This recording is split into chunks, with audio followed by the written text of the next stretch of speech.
আরেক অধ্যায়ের মাহাত্ম্য শ্রবণ করি। খুব সুন্দর মাহাত্ম্য। আর এই মাহাত্ম্য শ্রবণ করার একটা বিশেষ কারণ আছে, আমরা সম্পূর্ণ শ্রবণ করলেই বুঝতে পারবো কারণটা। আসলে প্রথমে আমরা মাহাত্ম্য শ্রবণ করি। এইখানেও ওই একই কথা, এই মাহাত্ম্য মা লক্ষ্মী প্রশ্ন করেছেন, প্রভু নারায়ণ সেই মাহাত্ম্য বলেছেন। আর একই প্রসঙ্গ দেবাদিদেব মহাদেব মা পার্বতীকে শুনিয়েছে। এখানে কি আছে, এখানে পাটলিপুত্র বলে এক শহর ছিল, পাটলিপুত্রের কথা। এই পাটলিপুত্রে এক ব্রাহ্মণ বাস করতেন, তার নাম শঙ্কুকর্ণা বা শঙ্কুকর্ণ। যেরকম নামের ভেদ থাকে, একই নাম এক এক জায়গায় এক এক রকম ভাবে বলা হয়, আকারের এদিক ওদিক থাকে। শঙ্কুকর্ণ বা শঙ্কুকর্ণা, তা ইনি ছিলেন ব্রাহ্মণ, কিন্তু কাজ করতো ব্যবসায়ী। এখন তার এসব ভাগ নেই। দেখবেন ব্রাহ্মণরা জুতোর দোকান খুলে বসে আছে তো, ব্রাহ্মণেরা মাংসের দোকান খুলে বসে আছে। এখন আর এসবের ব্যাপার নাই, এখন সব সমান হয়ে গেছে। আগেকার দিনে এসব বিধিবিধান ছিল, বাদ বিচার ছিল, সবাই সব কর্ম করতো না, যার যেরকম বর্ণ সেই অনুযায়ী সে কাজ। এ ছিল ব্রাহ্মণ, কিন্তু ব্যবসায়ী হয়ে গেছে। আর ব্যবসায়ী হয়েছে, এমন ব্যবসায়ী হয়েছে, এত ধন সম্পদ উপার্জন করেছে, ধন সম্পদ এত উপার্জন করেছে, সবাই এখন তার সমাদর করে। আমরা বলি না, দেখবেন পকেটে যদি টাকা না থাকে, আত্মীয় আপনার বাড়িতে আসতে চাইবে। আর হয়তো অনেক দূর সম্পর্কের আত্মীয়, আপনার যদি রাতারাতি টাকা লেগে যায়, কোথাও লটারি লেগে যায়, 1 কোটি টাকা লেগে যায়, দেখবেন দূর সম্পর্কের আত্মীয় চিনতেনও না, দেখবেন আপনার সাথে সম্পর্ক পাতানোর জন্য, আরো গভীর করার জন্য ছুটে ছুটে আসছে। কেন? বলে পকেটে এখন টাকা এসে গেছে, তাই তো? বলে যার অর্থ নাই, এই দুনিয়ায় তার বন্ধুর সংখ্যা কম, আর যার অর্থ আছে তার বন্ধু খুঁজতে হয় না। এটা বাস্তব সত্য। আর এই ব্যবসায়ী এমন ব্যবসা করেছে, এই ব্রাহ্মণ শঙ্কুকর্ণা এত সম্পদ উপার্জন করেছে, বলে বড় বড় রাজা মহারাজা পর্যন্ত তার তোষামত করে। দেখবেন পাড়ায় ধনী ব্যক্তি থাকলে পরে পঞ্চায়েত, এমএলএ, এমপি পর্যন্ত তার তোষামত করতে থাকে। দাদা আপনি কত ভালো, কেন? বলে সামনের বার অমুক প্রোগ্রাম আছে, আমাকে একটু ভালো ডোনেশন দেবেন। আপনাকে এমনি এমনি ভালোবাসেন, তাহলে বলে যতক্ষণ টাকা আছে ততক্ষণ ভালোবাসা আছে। টাকা যেদিন শেষ, দেখবেন পরের বছর যদি টাকা না থাকে আপনাকে ডাকবেও না। এটা দুনিয়ার বাস্তব সত্য কথা। যার পকেটে অর্থ আছে তার সব আছে। আর ঠিক তেমন বলে যার মধ্যে ধন আছে সেই হলো প্রকৃত ধনী। কোন ধন? বলে কৃষ্ণ ধন। দেখবেন সাধুকে সবাই ভালোবাসে। যে প্রকৃত সাধু হয়, রাস্তা দিয়ে হেঁটেও যদি যায় না, আপনি কথা না বললেও আপনি মনে মনে তাকে প্রণাম করবেন, করেন তো? কেন? বলে না ওর কাছে এমন ধন আছে, এই ধন এই জগতে হয়তো আর কারো কাছে। প্রেম সে বলো, কৃষ্ণ ধন হলো বড় ধন। এক আমরা টাকা দেখে বিচার করি, আর এক কৃষ্ণ ধন দেখে বিচার করি। সাধু দেখলে পরে কথা না বললেও, দেখবেন কোন সাধু দেখতে ভিখারি যদি হেঁটেও যায়, আমরা মনে মনে প্রণাম করি বা হাত জোর করে প্রণাম করি। কেন? বলেন ওর কাছে অনেক ধন আছে, যদি তুষ্ট হয় আমাকেও কিছু দিতে পারে। এই শঙ্কুকর্ণাকে এখন রাজা মহারাজা পর্যন্ত তোষামত করে, বন্ধুত্ব করে। এই শঙ্কুকর্ণা এখন কি হয়েছে, কিন্তু এই শঙ্কুকর্ণা খুব কৃপণ। ব্রাহ্মণ মানে এই নয় যে ব্রাহ্মণকে সবাই দান করবে আরো সব জমিয়ে রেখে দেবে, যা ভোগ করলো আর সব সঞ্চয় করে রেখে, এটা নয়। ব্রাহ্মণের দায়িত্ব, কর্তব্য আছে। কি কর্তব্য? যা ভোগ করলে, যা উপযোগ করতে পারলে, যা অতিরিক্ত থাকলো তাও তোমাকে দান করা উচিত। এটা নয় খালি ব্রাহ্মণকেই দান করব, ব্রাহ্মণ খালি 2 হাত ভরে দান নেবে, সে আর দান করবে না, এটা কিন্তু নয়।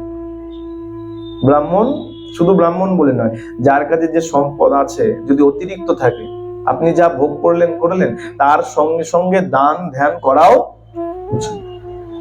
দান করতে বলা হয়েছে সবসময়। আর এ ছিল এমন কৃপণ, যা উপার্জন করতো তাই একদম আগলে রাখতো, খরচা কিছু নাই। বলে মন্দিরে গেলে দক্ষিণা, বলে অনেকক্ষণ পকেটের মধ্যে হাত ঢুকিয়ে রেখেছে, মনে হচ্ছে অনেক টাকা থেকে, যেই বের করেছে ছোট 1 টাকার কয়েন। বলে এতক্ষণ হাত ঢুকিয়ে রেখেছিল, বলে খুঁজছিলাম ছোট 1 টাকার কয়েনটা কখন হাতে আসে। এমন কৃপণ। কি করতো? যা উপার্জন করতো মাটির জ্বালায় ভরে ভরে মাটির তলায় পুঁতে রেখে সন্তানদেরকে পর্যন্ত দিত না। কেমন কৃপণ চিন্তা করুন। আর কটা বউ? 3টে বউ, একটা নয়, 3টে বউ। 4র্থ বিবাহ করতে যাচ্ছে, আরো মজার কথা, তাই তো? 3টে বউ, চতুর্থ বিবাহ করতে যাচ্ছে, আত্মীয় স্বজন সব সঙ্গে নিয়ে। আগেকার দিন তো, এখনকার দিন নয় যে বড় বাস ভাড়া করবে, বড় গাড়ি করবে, চলে যাবে। আগেকার দিন পদব্রজে, মানে হেঁটে হেঁটে বরযাত্রীদের নিয়ে যাচ্ছে। আর পথের মধ্যে রাত্র হয়ে গেছে, বিশ্রাম নেবার প্রয়োজন পড়েছে, বিশ্রাম নিতে গেছে। আর যখন বিশ্রাম নিয়েছে, সবাই যখন শুয়ে পড়েছে, ঘুমিয়ে পড়েছে, ওই শঙ্কুকরণাকে এক সাপ কামড়ে দিয়েছে। সাপে কামড়ে দিয়েছে। সাপে যখনই কামড়েছে, এই সেই সব চিৎকার চেঁচামেচি করেছে, ছেলে পিলে আত্মীয় স্বজন সবাই জেগে গেছে, অনেক সন্তান ছিল, সবাই জেগে গেছে। জেগে গিয়ে যতক্ষণে ওই বৈদ্য ডাকাডাকি করেছে, ততক্ষণে শঙ্কুকরণার আত্মা গোবিন্দায় নমঃ হয়ে গেছে, মারা গেছে।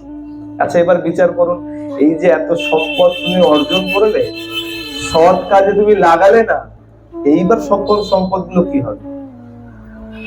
এত ভালো বাড়ি বানিয়েছি, মোজাইক করা, এত সুন্দর লাইট লাগিয়েছি, ফল সিলিং করেছি, যেদিন মরে যাবে সেদিন কিন্তু তোমাকে ওই ঘরে আর তাড়াতাড়ি বলবে আগে বের কর, এটা অপবিত্র। আর তার থেকে বড় কথা, যখন ঘাটে নিয়ে চলে যাবে, আগে গোবর জল ছেটাবে। সেটাই তো, হ্যাঁ? তাহলে এবার আপনি চিন্তা করুন, দাম কোথায়? দাম কিসের? কোনো দাম আছে? প্রেম সে বলো।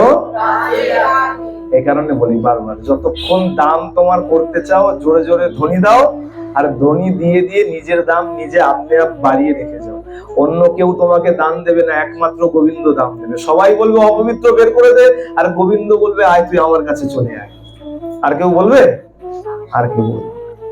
এই শঙ্কুকরণা সাপের কামড়ে যখন মারা গেছে, ওই চিন্তনে সাপ ছিল, সে এক প্রেত সর্প হয়ে গেছে। এই শঙ্কুকরণা কি হলো? প্রেত সর্প হয়ে গেল। আর প্রেত সর্প, ওই যে কামনা ছিল, ধন সম্পত্তির লালসা ছিল, ও এখন ওই সম্পত্তি গিয়ে পাহারা দেয়। যেখানে পুঁতে রেখেছিল, সাপ তো গর্ত করে ঢুকে গেছে, এখন ওইগুলোকে পাহারা দেয়, কেউ যেন নিতে না পারে। কিন্তু প্রেত জনি খুব সাংঘাতিক, খুব কষ্টের। আমরা মনে করি খুব ভালো, ভূত হয়ে গেছে, হাত বাড়ালেই যেটা চাইবে নিয়ে চলে আসবে আর খেয়ে নেবে। তা নয়, অনেক কষ্টের। প্রেতাত্মা, প্রেত জনি অনেক কষ্টের জনি। এখন একদিন কি করেছে, রাত্রবেলায় যখন সব ছেলেরা ঘুমিয়েছে, ওই ছেলেদেরকে স্বপ্নাদেশ করেছে যে শোন, আমি এরকম এরকম জায়গায় অনেক সম্পত্তি রেখেছি, আমি সেখানে প্রেত সর্প হয়ে বাস করছি, অনেক কষ্ট, আমাকে একটু উদ্ধার, আমার জন্য কিছু কর। সব ছেলেদেরকে স্বপ্নাদেশ করেছে। সকাল যখন হয়েছে, ছেলেরা যখনই উঠেছে, সবাই নিজেদের মধ্যে কথাবার্তা বলেছে, আমি এরকম এরকম স্বপ্ন দেখেছি। ভাইরা সব বলছে হ্যাঁ আমরাও এরকম এরকম দেখেছি। তার মধ্যে এক ছেলে ছিল, তার নাম শিব। তার নাম শিব।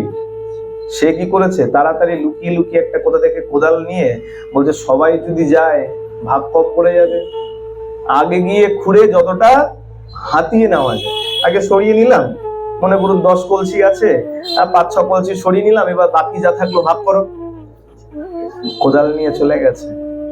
এখন ভালো করে স্বপ্ন দেখেছে, ভালো করে মনে নাই যে কোন জায়গাটার কথা বলেছে। খুঁড়তে শুরু করেছে, অনেকক্ষণ খুঁড়েছে, কিন্তু খুঁড়ে দেখছে কোথাও কিছু পাচ্ছে না, কোথাও কিছু পাচ্ছে না। কি করা যায়? অনেক খোঁজাখুঁজি করতে করতে একটা গর্ত পেয়েছে, সাপের গর্ত।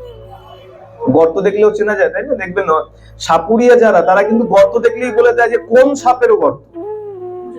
শুধু সাপের গর্ত না, এটা দারাস সাপের গর্ত, কেউটু সাপের গর্ত। সাপের গর্ত কিন্তু গর্ত দেখলে চেনা যায়। তো ও দেখতে পেয়েছে একটা সাপের গর্ত, খুঁড়তে যেই শুরু করেছে, আর গর্ত থেকে একটা সাপ বেরিয়ে এসছে। কে সেটা? ওই প্রেত সর্প, সেই শঙ্কুকরণা, তার বাবা বেরিয়ে এসছে। বেরিয়ে এসে বলছে হ্যাঁ রে, কে তুই? তখন ওই যে স্বপ্নের কথা মনে আছে, সে বুদ্ধি লাগিয়ে বিচার করে ভেবেছে তাহলে এইটাই আমার সেই বাবা হবে।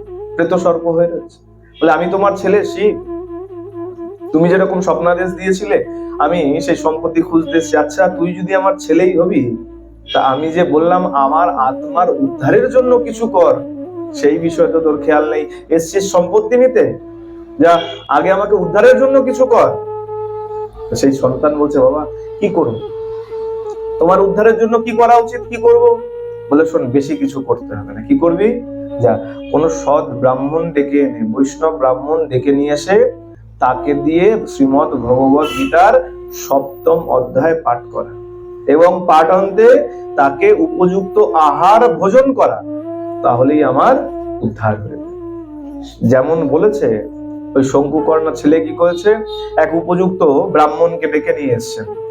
ব্রাহ্মণ এসে যখন শ্রীমদ্ ভগবত গীতার 7ম অধ্যায় পাঠ করেছে, যখন পাঠ সমাপ্ত হয়ে গেছে, দেখতে দেখতে সেই শঙ্কুকর্ণা প্রেত সর্প সেই দেহ ত্যাগ করে চতুর্ভুজ বিষ্ণু রূপ ধারণ করেছেন।